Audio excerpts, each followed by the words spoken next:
Good morning. This is Father Stephen Kelly from St. John's Church in Detroit. We're continuing our series of daily morning meditations, where we generally look at one or another of the lessons that are assigned for morning or evening prayer, what is known as the Daily Office Lectionary. Today for Wednesday, let's take a look at the lesson that's assigned for evening prayer, the second lesson, and that's from St. Mark's Gospel. We're at the 10th chapter, beginning at the 46th verse. And they came to Jericho, and as he went out of Jericho with his disciples and a great number of people, blind Bartimaeus, the son of Timaeus, sat by the highway side begging.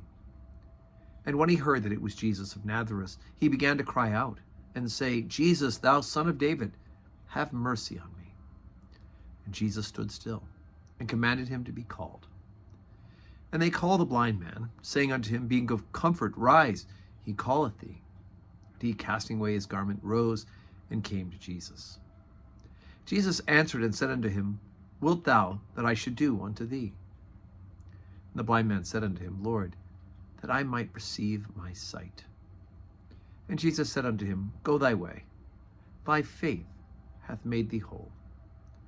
And immediately he received his sight and followed Jesus in the way.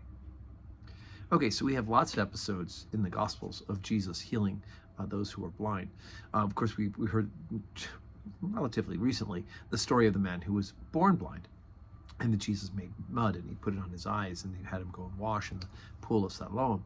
And then we have other instances where Jesus touches his eyes and they're healed. Here's a man who at some point in his life is blind, becomes blind, and he asks Jesus to restore his sight.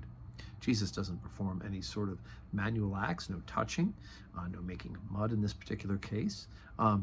And in fact, in this case, we actually get the man's name. We don't have that in many of the other stories of Jesus' healing ministry. But Jesus just asks him, what is it that I would do unto thee? He asks him what his need is.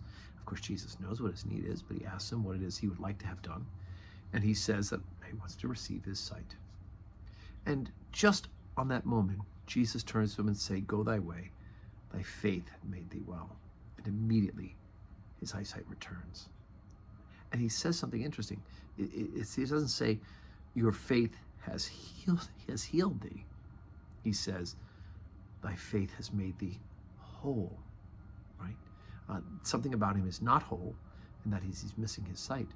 But his faith has restored that part of his ability, his senses. His sight has been restored, so that he can not only see, but there's now a sense of wholeness, which is bigger than just healing.